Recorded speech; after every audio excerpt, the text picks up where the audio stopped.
السلام علیکم دوستوں، ایچ اسٹور کی جانب سے تمام دوستوں کو میرا سلام۔ دوستوں، ایک نہایت ہی الارمنگ سچویشن کے متعلق آج میں بتانے جا رہا ہوں۔ بہت سے کم لوگوں کو اس کے متعلق پتہ ہوگا، کیونکہ ایسی باتیں اگر کسی کا کوئی ناچ گانا ہو یا کوئی اچھا ڈرامہ ہو یا کوئی ایسی تشدد کی کارروائی ہو کسی اپوزٹ جینڈر کے اوپر، خصوصاً فیمیلز کے اوپر، تو اس طرح کی باتیں بہت اچھالی جاتی ہیں ہر این جی اوز کی طرف سے، اور بھی جو بھی دوسرے خطر جو کالی بھیڑیں ہوتی ہیں ان کی طرف سے۔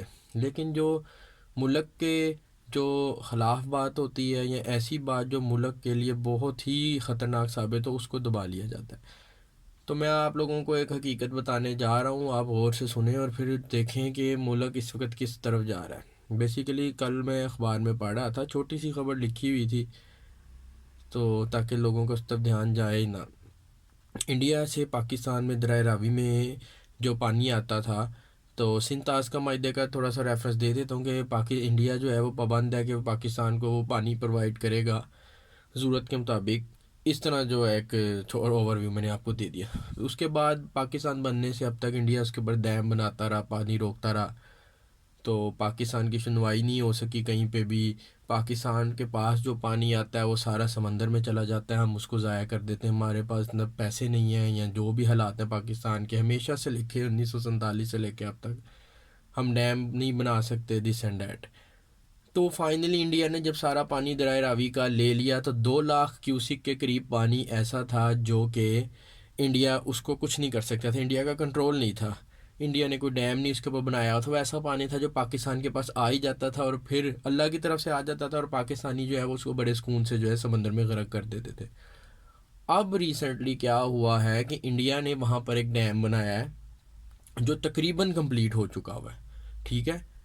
وہ پانی موڑ کے اس نے جموں کشمیر میں بھیج دینا، تو جو 2 لاکھ کیوسک پانی اللہ کی طرف سے آ ہی رہا تھا تو وہ بھی اب ہمارے ہاتھ سے نکل جائے گا چند ہی مہینوں میں، کہہ سکتے ہیں، ٹھیک ہے؟ دیکھیں، اس طرح یہ ہے کہ جب پاکستان بنا تو ہمارے پاس پانی وافر مقدار میں آتا تھا، ٹھیک ہے؟ اللہ کی طرف سے پانی تھا، ہم نے اس کی قدر نہیں کی، وہ سارا پانی ضائع ہوتا گیا، اللہ نے ہم سے چھین لیا، ٹھیک ہے؟ اس کے بعد پھر یہ آخری جو تھا 2 لاکھ کیوسک کا پانی جس پہ انڈیا کا کنٹرول، دیکھیں سیدھی سی بات ہے کہ اس پہ انڈیا کا کنٹرول نہیں تھا، انڈیا اس کو روک نہیں سکتا تھا، لیکن اب اللہ میاں نے دیکھا کہ یار یہ لوگ تو پھر بھی سدھرنے کے نام نہیں لے رہے، تو وہ 2 لاکھ کیوسک کا پانی بھی 1947 سے کہ اب تک جو بھی سال بنتے ہیں پاکستان کے پیدائش کو لے کے اب تک، تو وہ پانی اب ہمارے سے وہ بھی چھین لیا گیا، ہمارے وہ پانی ضائع ہو گیا۔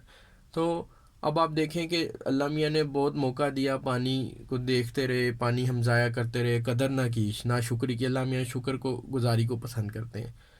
اب جب ہم دوبارہ اس پانی کو لینے کی کوشش کریں گے تو آپ لوگوں کو پتہ ہے کہ وہ رستہ کیا ہے، وہ اسٹریٹ فارورڈ جنگ کا رستہ ہے جو کہ ہونی ہے ان دا اینڈ۔ پاکستان نے جب یہ پانی اپنا کلیم کرنے کی کوشش کرنی ہے تو حالات خراب ہوں گے، پھر جو ایک چیز پہ جب ہم نے ناشکری کر لی تو وہ واپس ہمیں اس آسانی سے نہیں ملے گی جس آسانی سے پہلے اللہ نے ہمیں پرووائڈ کی ہوئی تھی۔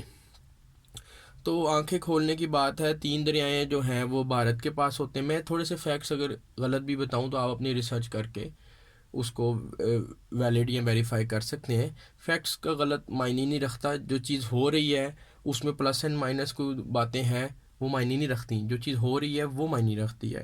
تو بھارت کے پاس اگر معاہدے کے مطابق 3 دریا ہیں، 3 دریا پاکستان کے پاس ہے، تو وہ 3 دریا تو ہاتھ سے جاتے ہوئے نظر آ رہے ہیں جو بھارت کے پاس ہے۔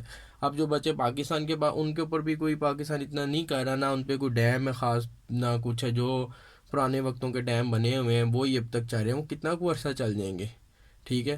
تو ہم کوئی نئے ڈیم بن رہے ہیں، نو ڈاؤٹ، چھوٹے چھوٹے ڈیم بنانے کی جو ہماری قابلیت ہے، ہماری اوقات ہے پاکستانیوں کی، جو ہم غریب ملک کے طور پہ جو چھوٹے چھوٹے ڈیم بنا رہے ہیں، بس وہی ہے۔ باقی سارا پانی اسٹیل جو ہے وہ سمندر میں جا رہا ہے۔ تو کائنڈلی دیکھیں ملک میں جو بھی، اب ہم نے تو ہمارے ماں باپ نے زندگی گزار لی سکون کے ساتھ، اس کے بعد ہماری باری ہے، ہم اپنے آخری عمروں میں کیا دیکھیں گے واللہ عالم۔ پھر اس کے بعد جو ہمارے سے اگلی نسل ہے ان بیچاروں کے اوپر کیا حالات ہوں گے۔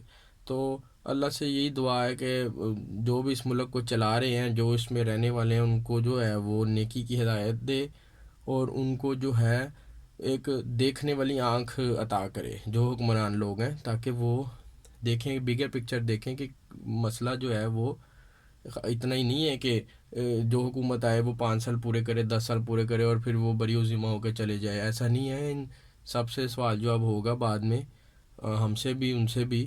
تو جس کا جتنا اختیار ہوگا اس کا اتنا ہی سوال ہوگا. تو اللہ سے دعا ہے کہ آزمائش نہ ہو کوئی ایسی.